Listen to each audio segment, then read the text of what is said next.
Primetime Queen Marian Rivera may pa-birthday lunch treat sa cast at crew ng Against All Odds sa Cavinti, Laguna. Cast ng pinakabagong Kapuso Family Series na Against All Odds, nagbigay ng mensahe sa kaarawan ni Primetime Queen.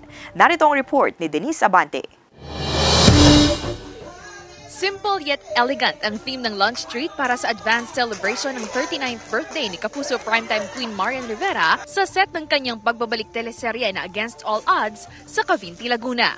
Pinalamutian ng pink balloons at flowers ang setup with matching gold utensils at mga upuan. Present sa lunch treat ang leading man ni Marian Rivera na si Gabby Concepcion at iba pang cast na sina Kiray Celis, Gabby Eigenman at Rafael Landicho. Nagbigay din sila ng mensahe para sa kanyang kaarawan. Yes, may we have many more birthdays to come. Maraming salamat sa iyo for your generosity and for your kindness. Ito, yung treat mo para sa aming lahat. And I hope marami ka pang teleseries na gagawin.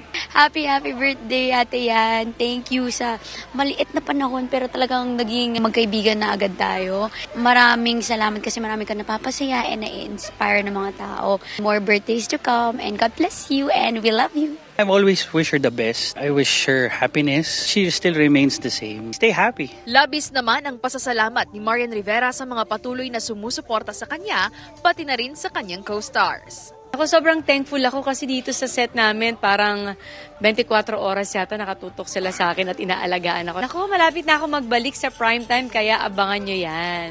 Birthday wish, masyadong madami.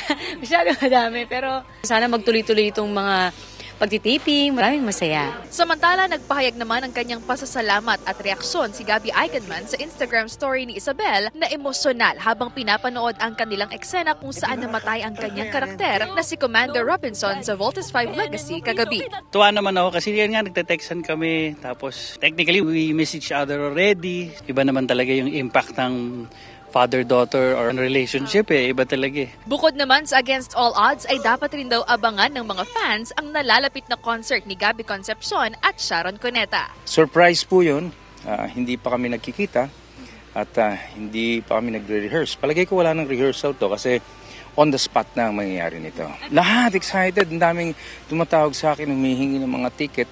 Abangan si Marian Rivera, Gabby Concepcion at ang iba pang cast ng pinakabagong family series ng GMA na Against All Odds na malapit nang mapanood sa GMA Network. Kasama si Kel Ravaca, Denise Abante. Balitang Southern Tagalog.